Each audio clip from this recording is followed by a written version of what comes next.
Hoy, ano to, Meralco? 16K sa isang buwan? Totoo ba to? Seryoso ba kayo, ha? Ha, na para bang may computer shop ako, na para bang may kumpanya ako, na para bang may pinapatagbo akong business? Ha? Ang appliances ko dito sa bahay, aircon. Isang ref, isang TV, rice cooker.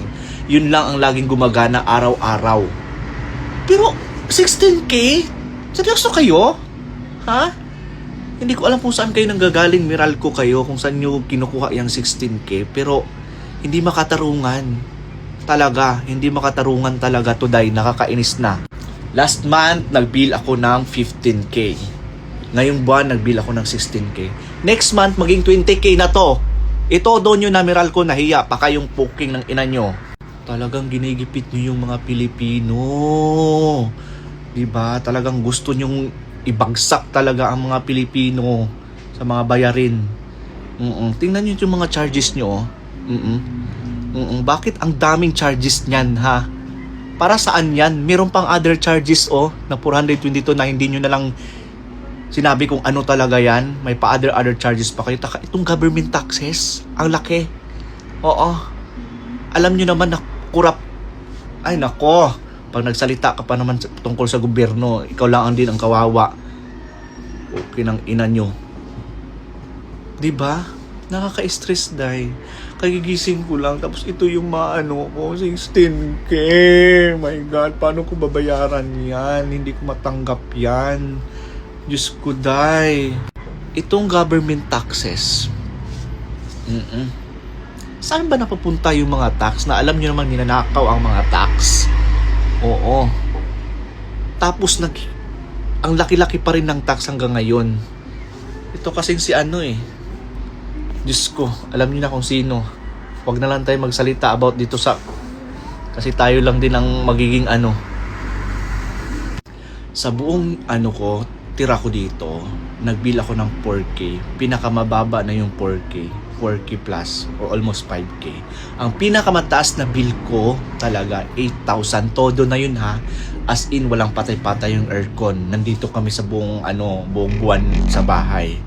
Pero this month, kung makikita nyo sa mga vlog ko, puro ako outing, wala ako sa bahay. Nagsambales kami.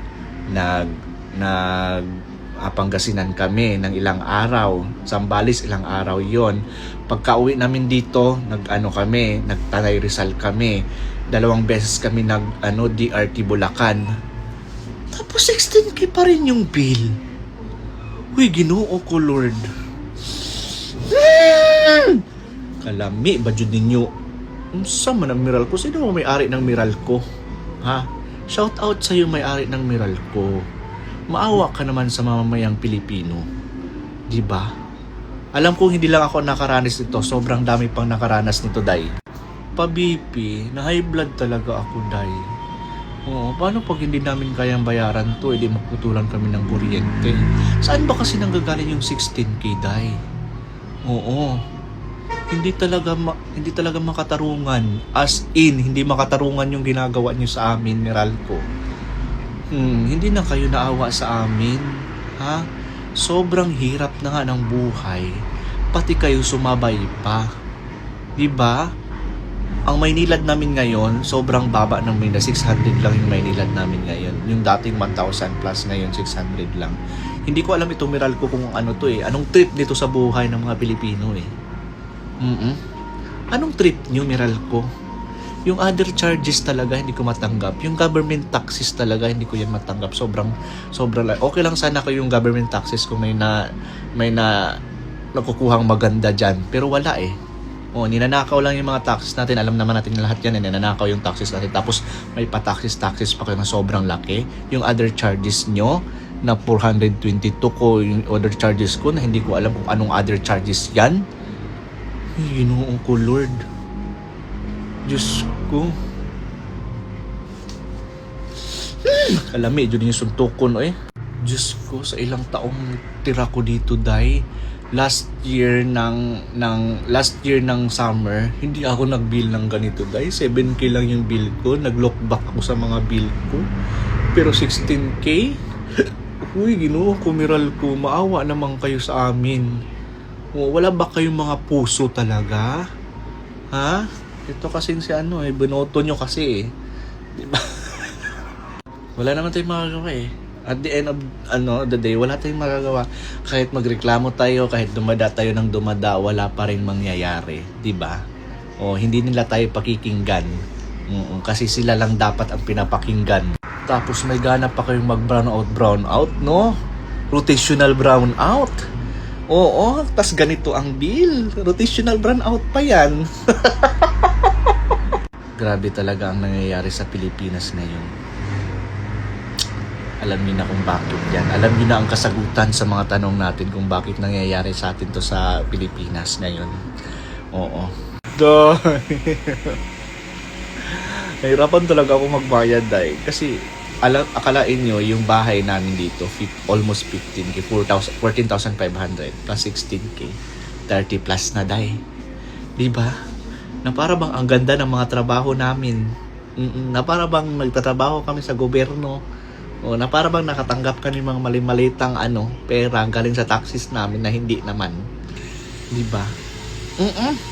16k. Believe ako sa inyo, Meralco. Ang grabe kayo. To the highest level kayo talaga, dahil sumabay talaga kayo sa pagtaas ng gasolina, pagtaas ng mga bilihin, sumabay din kayo sa pagwaldas ng taxes namin. Sana naman, Meralco, pag ito next month naging 20k, inan nyo. Itawa na lang natin, dahil kasi wala naman tayong magagawa. Kayo ba? Magkano ang kuryente nyo dyan? Kaya pa ba? Ha? Kasi ako hindi ko na talaga kaya. Itawa na lang natin, dahil sa yung stress. Diyos ko, dahil itawa na lang natin yung stress, yung depression nito natin sa kuryente. From 15k to 16k, dati 8k, 4k, ganun lang talaga ang bill namin. Mapa-summer man, sobrang init. Ganun lang talaga. Pero, idol ko na kayo, Meralco. Sana yumaman pa kayo. Sana yung may-ari ng Meralco yumaman pa, maging bilyonaryo. Hanggang sa kaapu-apuhan nyo. Maging bilyonaryo yung kaapu-apuhan nyo. Kaloka kayo